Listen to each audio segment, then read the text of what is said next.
तो धन जब हम किसी को देंगे तो उसके बदले में धन ही तो लेंगे, कागज तो नहीं लेंगे हम। रुपए का क्या मानक है? रुपए का मानक है 777 मिलीग्राम गोल्ड। पूरे भारत में किसी बैंक के पास 1 इंच भी जमीन नहीं। वो आम जनता जिसके पास सारा धन है प्रकृति का दिया हुआ, वो तो कर्ज में है, और जिसके पास 1 इंच जमीन नहीं है वो कर्ज दे रहे हैं। हर साल 10% लोगों का दिवालिया होना निश्चित है। 10% लोगों की प्रॉपर्टी बैंक के हाथ में जाना निश्चित है, वो निश्चित है। शायद जहां से बैंक संचालित है, सरकारों का और बैंकों का, दोनों का शायद मालिक एक ही है।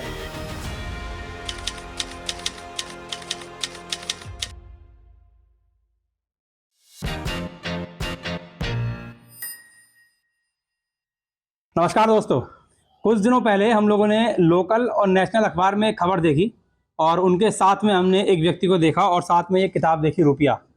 और इसके अंदर जो दावा किया जा रहा है वो यही है, इंडियन बैंकिंग सिस्टम को लेकर। तो जो अखबार में हमने कटिंग देखी और उसमें खड़े हुए व्यक्ति को देखा, उनको हमने ढूंढा और ढूंढने के बाद हमने उनसे आज बातचीत करने के लिए समय निकाला। जानेंगे इस किताब के बारे में और इसके अंदर लिखी हुई एक एक बात के बारे में। तो क्या वाकई में जो बैंकिंग सिस्टम बनाया गया है वो देश की जनता का पैसा लूटने के लिए बनाया गया है? इस दावे पर हम लोग बात करेंगे। हमारे साथ जुड़े हुए हैं वीरेंद्र सिसोदिया जी। मेरा सभी आपके चैनल के जितने भी दर्शक हैं, मेरा सभी को उनको नमस्ते, सुप्रभात, वंदे मातरम। सबसे पहले आप मुझे अपना परिचय दीजिए। मेरा नाम वीरेंद्र सिसोदिया है और मैं एक जनता सरकार मोर्चे का एक सामान्य कार्यकर्ता हूं। उसी नाते मैं देश के लिए, समाज के लिए काम करता हूं।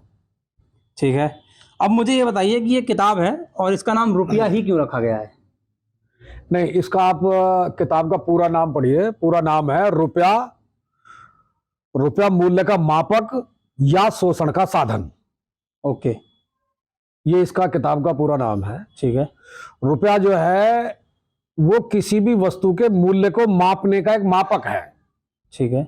जैसे हम कोई उत्पादन करते हैं, हम खेत से, ठीक है, कोई भी उत्पादन हम करते हैं और हमारी जरूरत से ज्यादा है तो उसको हम बिक्री करते हैं। ठीक है। तो जब बिक्री करते हैं तो उसको तोल के देना पड़ता है। अगर कोई स्थूल हमारे पास उत्पादन है, अनाज है, दालें हैं, तो हम उसको तोल के देते हैं। ठीक है। तो तोलने का एक मापक है किलोग्राम। ठीक, किलोग्राम में तोलते हैं, किलोग्राम में तोल के देते हैं। ठीक है। लेकिन उस वस्तु के मूल्य को निर्धारित करने के लिए जो उसका मापक है वो रुपया है। ओके, और ये हमारे महापुरुषों ने बनाया। ठीक है। और रुपया जो हमारे यहाँ जो मुद्रा है, जो करेंसी है, वो बहुत प्राचीन आदिकाल से चल रही है। ठीक है। लेकिन ये जो रुपया है ये लगभग 1540 से 45 के बीच में, ठीक, ये हमारे एक राजा शेरशाह सूरी, हाँ, तो शेरशाह सूरी ने जो भारत की मुद्रा है उसको रुपया नाम दिया।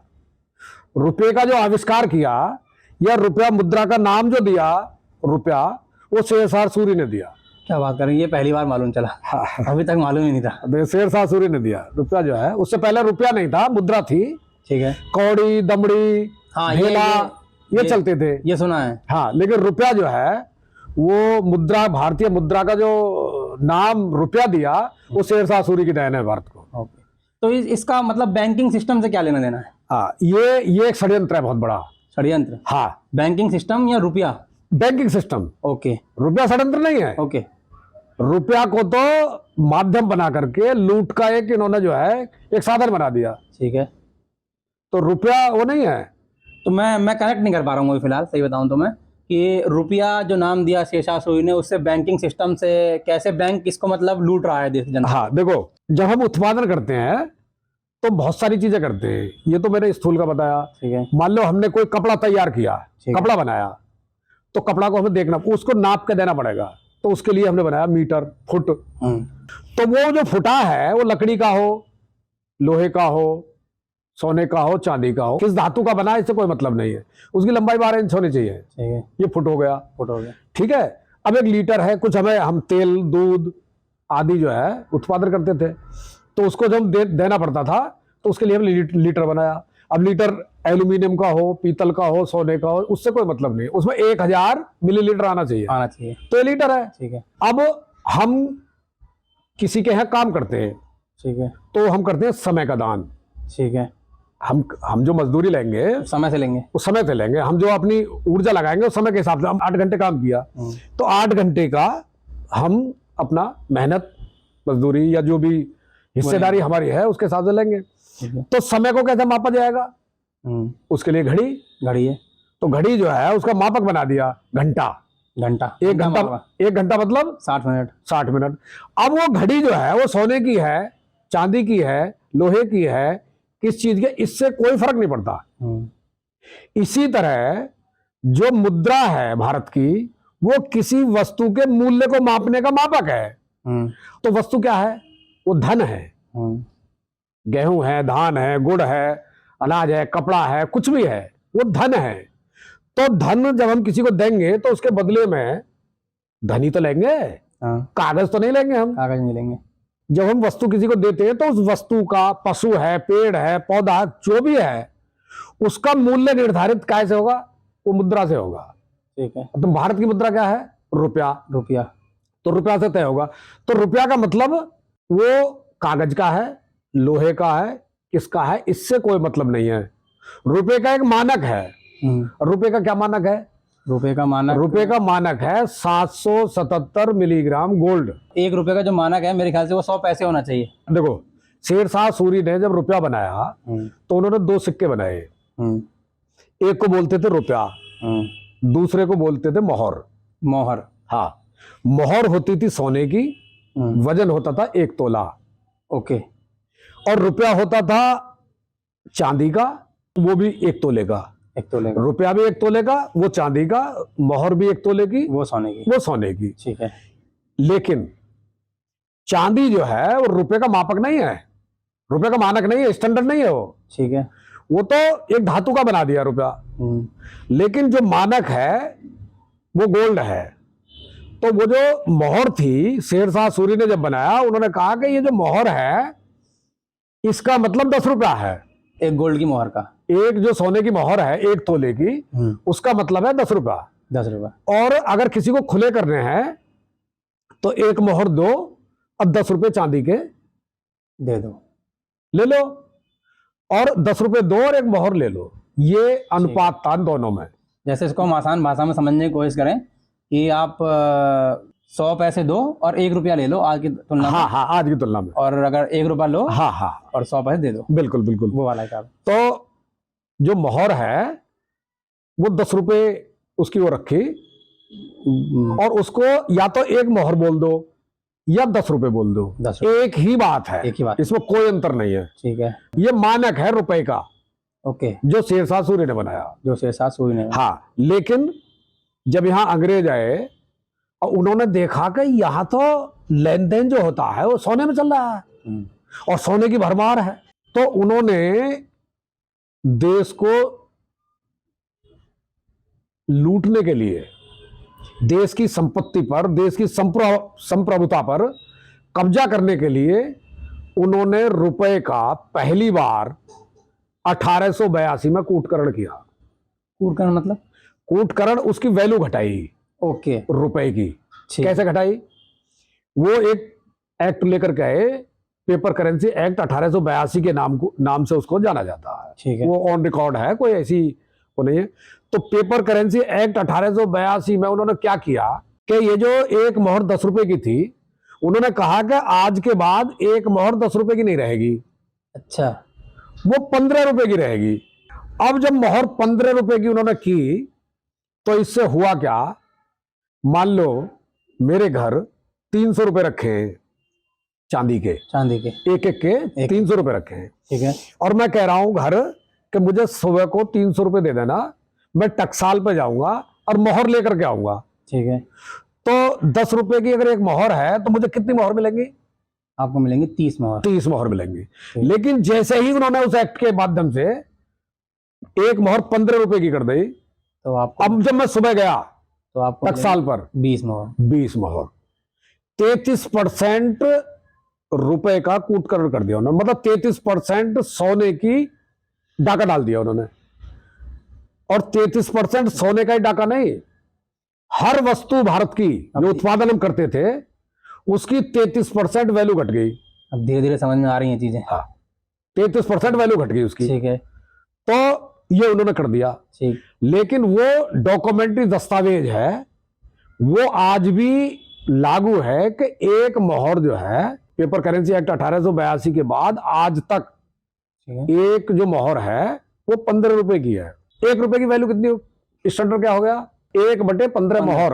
हाँ ठीक ठीक, सॉरी 1/15 मोहर, 15 मोहर, ये स्टैंडर्ड हो गया। ठीक है। उसका 1 रुपए का। 1 रुपए का। तो एक जो तोला है, जो मोहर 1 तोले की होती थी, 1 तोले का मतलब है 11.664 ग्राम। जब इसमें हम 15 की भाग देते हैं, 15वां हिस्सा रुपया हो गया, तो 15 की जो हमने भाग दी तो 777 मिलीग्राम गोल्ड बनता, 24 कैरेट। ठीक है। तो 1 रुपए का। 1 रुपए का। तो हमारा जो रुपया है वो 777 मिलीग्राम गोल्ड है। ठीक है, बेसिकली ये मापक है, ये मापक है। लीगली। अब हुआ क्या, बैंकों की मैं बात बताऊंगा। हाँ। बैंकों ने क्या किया, बैंकों ने, ये जो भारतीय रिजर्व बैंक है ये प्राइवेट संस्था है, ये भारतीय नहीं मान रहे, भारतीय नहीं है, भारत सरकार का कोई संबंध नहीं है इससे, इस बैंक से। ये, हाँ, जितने भी बैंक है भारत में वो सब प्राइवेट है। और साथ में आप ये कह रहे हैं कि आरबीआई भी 1934 में आरबीआई का गठन हुआ, जब यहां अंग्रेजों की सरकार थी। आरबीआई ईस्ट इंडिया कंपनी है आज भी। उन्होंने किया कि भाई ये जो आप सिक्कों में चलते हैं, सोने और चांदी के सिक्कों का जो चलन है, इसमें लुटने का, गिरने का, खूने का, चोरी का, उसका डर है। इसलिए आप जो है इनको तो जमा कर दो, और हम आपको पेपर करेंसी जो है वो दे रहे हैं वचन के अनुसार, मतलब एक बेसिकली एक वादा जो उस पे नोट पे होता हाँ, है, हाँ, हाँ। जो हम लोग उन्होंने क्या, हाँ, उन्होंने सारा जो है कि सिक्के तो आप जमा कर दो, हाँ, सोने के और चांदी के जो सिक्के हैं उन्हें जमा कर दो, जमा कर दिए, और पेपर करेंसी जो है ये आप चलाओ, और जब आपको जरूरत हो तो अपना तो हमसे आप ले जाना। हाँ, तो उन्होंने नोट जारी कर दिया। ठीक है। अच्छा, इसमें ना एक सवाल निकल के आ रहा है मेरा, जो उन्होंने पैसा दिया और जो उन्होंने गोल्ड या चांदी ली, तो वो मापक आपने जो बताया वही रखा कि मतलब आप 777 ग्राम मुझे हाँ, दो, हाँ, मैं आपको 1 रुपया दूंगा, 1 रुपए का दूंगा। तो जो लेन देन हुआ वो यही हुआ कि गोल्ड हमने 777 ग्राम हमने गोल्ड आरबीआई पे रखा, हाँ, उसने हमें 1 रुपए का नोट दिया, जो कागज का नोट है, ये दिया, ये दे दिया। ठीक है, अब आगे चलते हैं। 1 रुपए की बात नहीं है, 1 रुपया भारत सरकार का है। ओके, 1 रुपया तो भारत सरकार, वो तो करेंसी है भारत की। ठीक है। 1 रुपया भारत सरकार का है, वो भारत की करेंसी है। लेकिन 1 रुपए से जो ऊपर के जितने भी नोट हैं वो रिजर्व बैंक के नोट है, वो बैंक के नोट है, वो रुपया नहीं है। ओके, सबसे बड़ी गलतफहमी ये है कि हमने उसको रुपया मान लिया। ओके, मतलब जो हम लोग 100, 200, 500, आजकल 2000 का भी देखा हम लोगों ने, 500 का भी देखा, वो रुपया नहीं है। वो रुपया नहीं है, रुपए का नोट है, रुपए की पर्ची है, जिस पर वचन दे रहा है गवर्नर कि मांगे जाने पर मैं आपको रुपया दूंगा, रुपया लौटाने का लिए मैं वचनबद्ध हूं। अच्छा, ये वचन दिया उसने। ये आसान भाषा में समझाऊं तो ये ऐसा है कि हम लोग टेलर के पास गए, अपना कपड़ा रखा, हाँ, उसने हमें एक पर्ची काट के दे दी कि ये पर्ची आप लीजिए और हाँ, हाँ। इसको दिखा के अपना कपड़ा ले जाइए। अपना सिला हुआ कपड़ा जो है, हाँ, आप अपना वो केवल उसी दुकान पे चलेगा, उसी दुकान पे चलेगा, और किसी पर नहीं चलेगा, और किसी पर नहीं चलेगा। ठीक है। अब हमने उसको रुपया मान लिया, हमने रुपया मान लिया, हमने कभी मांगने गए नहीं, और हमको पढ़ाया भी नहीं गया। ये हमारे जो बुजुर्ग थे उनको भी नहीं पढ़ाया गया। हाँ, बड़े हमारे जो बुजुर्ग थे वो जरूर जानते थे इसके बारे में, क्योंकि वो हमेशा जो है कभी इसको रुपया नहीं बोलते थे। हमारे जो बुजुर्ग थे वो रुपया नहीं बोलते थे। वो क्या बोलते थे? देना 10 का नोट, देना 100 का नोट, ये तो हम आज भी बोलते हैं। देना 20 का नोट, तो ये तो हम आज भी बोलते हैं। लेकिन हम कुछ लोग बोलते हैं, लेकिन वो इसलिए नहीं बोलते कि हम उसको नोट मानते हैं, हम उसको रुपया मानते हैं। हाँ। वो तो एक बोलचाल, ख्याल से वो चलन में है, हमने बड़े बुजुर्ग सुना है, तो इसलिए वो चलन में आ गया। चलन में आ गया, उनको सुन लिया ना हमने। ठीक है। लेकिन हम उसको रुपया मान बैठे, रुपया नहीं है। तो आरबीआई ने मोहरे और वो सोना रख लिया और बांट दिए, वो रख रख। उससे आगे बढ़ते हैं। हाँ, तो ये अब हमने उसको रुपया मान लिया। ठीक है। अब होता क्या है, रिजर्व बैंक ने नोट में हमको लोन देता, मतलब पूरे, अब आप लोन लेने जाइए तो लोन के बदले में वो क्या देगा हमको? नोट, वो नोट देगा। लेकिन जब हम उस लोन को चुकाते हैं तो हम तो कमाते हैं, हम मेहनत करते हैं, पसीना बहाते हैं, तो तो हम जो कमाते हैं, हम रुपया कमाते हैं, समय के हम अनुसार। नोट नहीं कमाते। ओके। भाई हमने गेहूं 6 महीने गेहूं पैदा किया खेत में, तो हमने गेहूं अब उस गेहूं को लेकर के हम बाजार गए, मंडी में दिया हमने, तो हमको वहां जो उस गेहूं के बदले में जो दिया उसने, वो नोट दे दिया। वो नोट दिया, लेकिन वो रिजर्व बैंक का है, वो है रुपए के बदले में हमको नोट दिया। तो बेसिकली उनको हमें रुपया देना चाहिए जो कि गोल्ड हाँ, है, जो कि गोल्ड है, जो कि गोल्ड वो है। हमको लेकिन रुपया मिलना चाहिए, लेकिन ना कि हमको नोट मिलना चाहिए हमको। लेकिन वो हमको देते हैं नोट। गेहूं बेच करके जो नोट मिला हमको, नोट को लेकर के हमको बैंक के पास जाना चाहिए कि भाई हमने गेहूं बेचा है, हम और उस आड़ती ने हमको ये नोट दिए हैं, बैंक नोट। नोट की जगह पर्ची बोले ज्यादा बेहतर हाँ रहेगा। हाँ, पर्ची, पर्ची दी है, ये पर्ची नहीं है, अब हमें हमारा रुपया दे दो। अब हमारा रुपया दे दो। तो हमको क्या मिलना चाहिए? हमें गोल्ड मिलना चाहिए। 1 रुपए के बदले में 777 मिलीग्राम गोल्ड मिलना चाहिए हमको, गोल्ड मिलना चाहिए। चूंकि हमने धन दिया है। हाँ, लेकिन हमको मिली पर्ची, उसको बदल करके हम अपना रुपया लें, तब तो जायज है। अगर रुपया हमको मिले, हमारे अनाज, हमारे उत्पादन के बदले में अगर रुपया मिलता है, तो जो हमारा रुपया है 777 मिलीग्राम गोल्ड होना चाहिए। वो बैंक के 6300 रुपए में आता। अगर हम 1 रुपया लेने अपना जाएंगे किसी सुनार के पास कि भाई हमको 777 मिलीग्राम गोल्ड चाहिए, तो वो इतना ही तो सुनार जब देगा, तो बैंक वाले जो नोट हैं, बैंक के जो नोट हैं, वो 6300 हमको देने पड़ेंगे, तब देगा 777 मिलीग्राम गोल्ड मिला। तो हम जो लोन को वापस चुकता जब बैंक में कर रहे हैं, तो उसने जो 6300 रुपए दिए, जो हमारे 1 रुपए के बराबर है, तो हमारे 1 रुपए में वो 6300 रुपए चुकता होने चाहिए, क्योंकि वो हमारी मेहनत की कमाई है। बैंक तो छापता है, कागज को नोट बनाता, हाँ, वो कमाता था है नहीं, कमाता नहीं है। पूरे भारत में किसी बैंक के पास 1 इंच भी जमीन नहीं है। क्या बात कर रहे हैं? एक भी किसी के पास। मेरे गांव में बैंक है, किराए का बैंक है, किराए पे चलता। गांव का मैं समझ सकता हूँ, शहरों में भी सब किराए पे हैं। सब किराए पे है, टोटल किराए पे है। 1 इंच जमीन नहीं है किसी बैंक के ये पास। सारी बातें इस किताब में लिखी हैं। ये इसमें जो है, ये किताब में पूरा खुलासा सबूतों के आधार पर, और ये जो मैं कह रहा हूं ना, ये बैंक ने माना है। अच्छा, बैंक मान रहे हैं? बैंक, अरे रिजर्व बैंक की आर्काइव से निकाले गए दस्तावेज है प्रमाणित, इसके अंदर है, इसके सब सारे अंदर हैं। हमने जो आरटीआई से पूछा है, आरटीआई जो के द्वारा, तो रिजर्व बैंक ने, बैंकों ने बताया, सरकारों ने बताया है, ये सब लोग मान रहे हैं, मतलब मान रहे हैं। और फिर सॉल्यूशन नहीं है। कोई सॉल्यूशन नहीं है, कोई जनता लुट रही है। हम लोग केवल एक भरोसे पे चल रहे हैं कि ये रुपया है हमारा, जो पर्ची हमें, हाँ, जो पर्ची मिल रही है, जो पर्ची है वो रुपया है, और उसी को हम लोग चला रहे हैं, उसी सब कुछ खरीद फरोख्त कर रहे हैं। हमारे द्वारा कमाया गया 1 रुपया जब हम बैंक में उसे लेके जाते हैं, और बैंक में जब वो एक बार घूम करके वापस आता है, तो हमारे साथ 6300 रुपए की लूट हो जाती है। 6300 रुपए की, 6300 रुपए की लूट हो जाती है हमारे साथ। ये तो मैंने माना कि चलो हमें एक पर्ची मिल रही है, और जो आजकल ये डिजिटल करेंसी चल रही है, वो तो पर्ची भी नहीं मिल रही है, वो छापने की जरूरत नहीं है। उसमें तो, इसमें कुछ तो लगता होगा, स्याही कुछ तो लगता होगा, हाँ, स्याही मशीन कुछ तो लगती होगी, लेकिन उसमें तो उसकी जरूरत नहीं है। मतलब कि ये जो डिजिटल करेंसी चल रही है, इससे भी बड़ा घोटाला है देखा जाए तो। वही हुआ कि हम लोग अपनी मेहनत से जो कमा रहे हैं, वो हम सिर्फ वो जीरो को दे रहे हैं। मतलब हमारी मेहनत जो है जीरो हो रही है। देखो, बैंकों को जा रही है। मैं एक बहुत सिंपल बात बताऊं, बहुत पुरानी। हमारे यहाँ एक कवि हुए हैं, लेखक हुए हैं, बहुत जवान, उनका नाम था रहीम दास जो है, वो हुए हैं।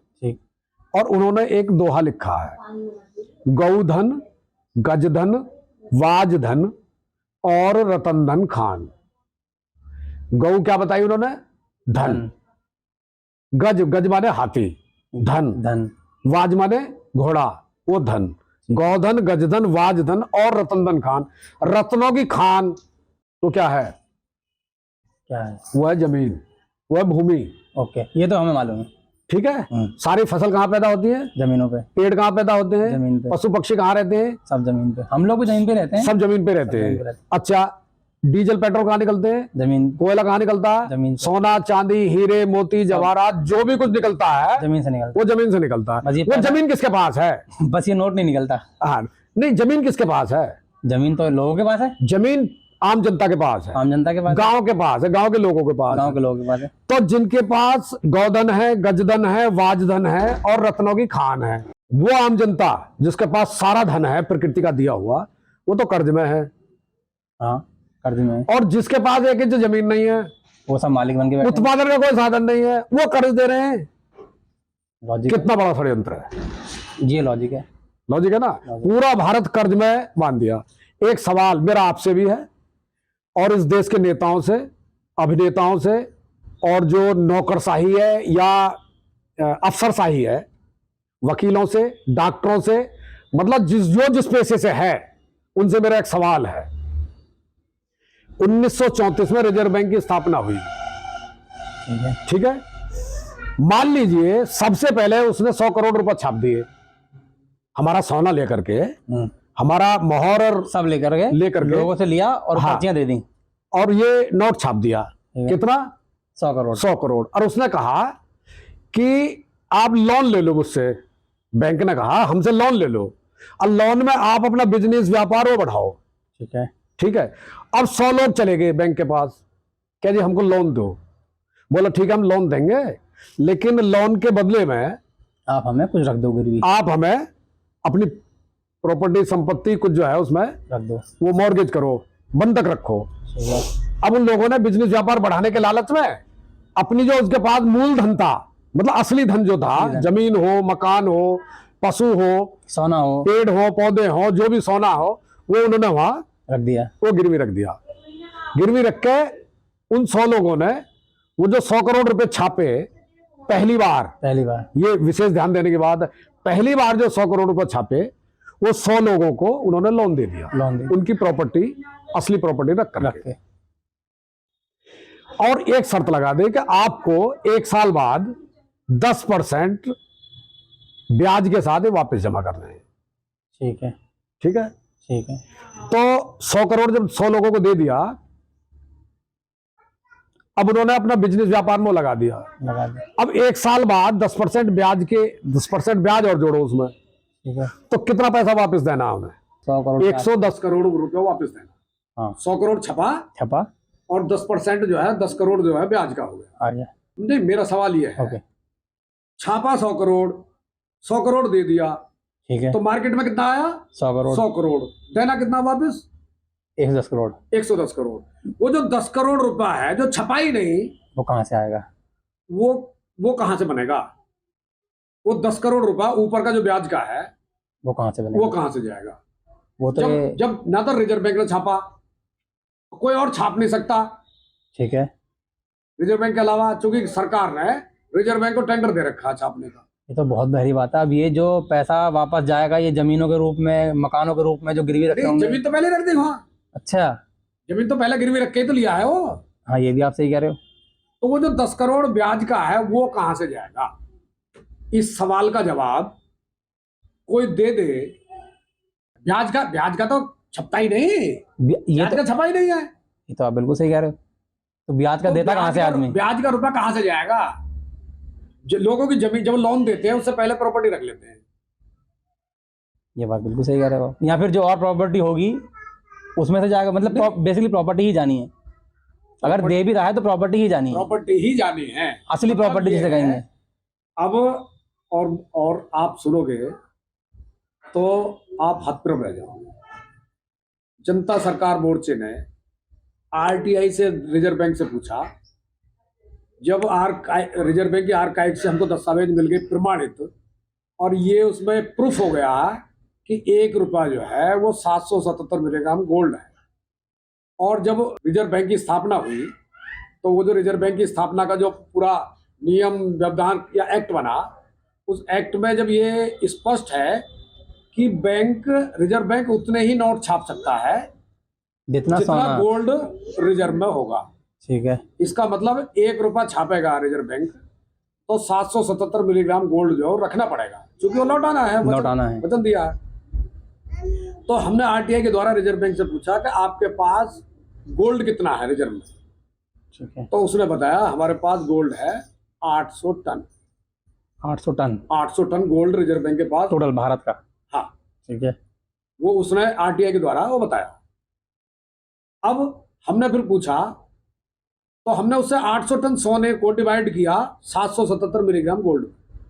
जब डिवाइड करते हैं तो 4.8 लाख करोड़ की करेंसी निकल के आती है। लीगली इतनी करेंसी रिजर्व बैंक छाप सकता है। 4.8 लाख करोड़, लगभग 4.8 लाख करोड़। 8 लाख करोड़। अब हमने अगली आरटीआई जब लगाई रिजर्व बैंक में और हमने पूछा कि आपने करेंसी के नोट कितने छाप रखे हैं जो चलन में है। तो रिजर्व बैंक ने आरटीआई के जवाब में बताया कि हमने जो नोट छाप रखे हैं जो चलन में है वो है 34 लाख करोड़। 34 लाख 34 लाख करोड़। तो 4 लाख 8, हाँ 5 लाख करोड़ मान लो। 5 लाख करोड़ का तो 5 लाख करोड़ तो रियल करेंसी मानी जाए। रियल करेंसी मानी जाएगी। मतलब इतनी छाप सकता है, इतना अधिकार है उसको छापने का।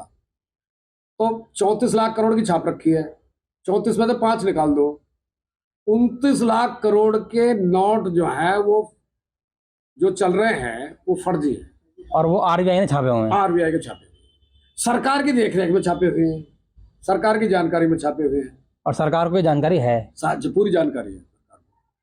तो 29 लाख करोड़ के नोट जो है वो फर्जी चल रहे हैं मार्केट में। तो वैध और अवैध दोनों मिला के कितनी होगी? 34 लाख करोड़ की। हमने अगला प्रश्न और किया कि तुमने भारत के लोगों को कर्जा कितना बांट रखा? तो आरटीआई का जवाब है कि कर्जा हमने बांट रखा है सारे बैंकों के माध्यम से। जब हमने पूछा, उस वक्त की बात करो, 156 लाख करोड़। 34 लाख की करेंसी में 156 लाख करोड़ कर्जा। वो उस वक्त था जब जवाब दिया। जवाब दिया। ये कब आज ये सन कौन सा आएगा? ये बात है, ये 17-18 की बात है। अब तो मेरे ख्याल से बढ़ गया होगा। अब है 215 लाख करोड़। 215 लाख करोड़। 215 लाख करोड़ पे लोगों से ब्याज ले रहे हैं बैंक, और करेंसी 34 लाख करोड़ है। तो पूरा भारत कर्ज में बांध दिया है। हर किसान की जमीन वहां है, मकान, दुकान, फ्लैट, गाड़ी, घोड़ा, जो भी ये चमाचम चमक रही है सब बैंकों में वो रखी है। उनका ब्याज किसी से बनेगा नहीं, लेकिन ब्याज बनाने के चक्कर में सब आपाधापी मची हुई है। सारे आपराधिक कृत्य जो है, रिश्वतखोरी, भ्रष्टाचार, ये जितना भी है सब उसी ब्याज को करने के चक्कर में है। ये सब उसी में लगा हुआ है, वो होना नहीं है। इसलिए सारे लोग मैं ब्याज के रुपया चुका नहीं सकते, इसलिए 10% ब्याज देना है। इसलिए जितने भी लोगों पे ब्याज है, हर साल 10% लोगों का दिवालिया होना निश्चित है। 10% लोगों की प्रॉपर्टी बैंक के हाथ में जाना निश्चित है, वो निश्चित है। ये मतलब स्टैंप लग गई इस बात पर। ये किताब बाहर आ कैसे गई? आचार्य घनश्याम वर्मा जी, वो इसके मुख्य लेखक है किताब के। अच्छे। और सह लेखक डॉक्टर देवेंद्र भलारा है। उनकी जो आचार्य घनश्याम वर्मा जी हैं, उनकी 20 साल की मेहनत और जीवन जो उन्होंने लगाया है और जो रिसर्च की है, जो खोज की है सारी, ये उसका निचोड़ है, उसका परिणाम है। और ये केवल आर्थिक रूप से ही नहीं, भारत को आर्थिक, राजनीतिक, सांस्कृतिक, आध्यात्मिक रूप से आज़ादी दिलाने का काम ये किताब करेगी। क्योंकि प्रूफ है जो सरकार भी मान रही है, कोर्ट भी मान रहा है, बैंक भी मान रहा है, ऑन रिकॉर्ड मान रहे हैं। लेकिन सरकार भी कहीं दूसरी जगह से संचालित है। शायद जहां से बैंक संचालित है, सरकारों का और बैंकों का, दोनों का शायद मालिक एक ही हो सकता एक ही है, ऐसा लगता है। आम इंसान जो लोग देख रहे हैं वो इस किताब को पाना चाहें या फिर अपने पास मंगाना चाहें तो इसका क्या इसका उपाय? ये है, एक नंबर मैं दे रहा हूँ, मिस कॉल नंबर है। ठीक है, 9518170000। इस पर आप मिस कॉल जब करेंगे तो एक मैसेज आएगा वापस, उसमें लिंक आएंगे 2-3। एक तो जनता सरकार मोर्चे से जुड़ने का एक लिंक आएगा, एक जो लोन में फंसे हुए लोग हैं, क्योंकि जनता सरकार मोर्चे का पूरे भारत में एक अभियान है कि पूरे भारतवर्ष को कर्ज मुक्त करना है। हर व्यक्ति को कर्ज मुक्त करना है, कर्ज की अदायगी करानी है, कर्ज मुक्त कर लीगली तरीके से कर्ज अदायगी जनता सरकार मोर्चा कराता है। ठीक। हम कर्ज माफी की बात नहीं करते, हम अदायगी की बात करते हैं, लेकिन लीगली जो कानून के आधार पर है, जो बैंकों के नियम के आधार पर है, उसी आधार पर हम जनता सरकार मोर्चा वो कर्ज की अदायगी कराता है। और उस पर एक आवेदन जो बैंक को जाता है, उस आवेदन का भी लिंक है, इस किताब जिसको मंगानी है उसका भी लिंक है, और जनता सरकार मोर्चे से जुड़ने के लिए भी उसमें एक लिंक है। चलिए, तो ये आप जो है तो ये किताब अगर किसी को चाहिए तो आप इसे मंगाइए। और ये किताब मैं बता रहा हूँ कि जिस दिन आप ये समझिए अगर ये फैल गई मार्केट में तो कोहराम मचा देगी। तो ये थे हमारे साथ वीरेंद्र सिसोदिया। ऐसे ही वीडियो देखने के लिए हमारे चैनल को सब्सक्राइब कीजिए। वीडियो पसंद आई हो तो उसको शेयर कीजिए। धन्यवाद।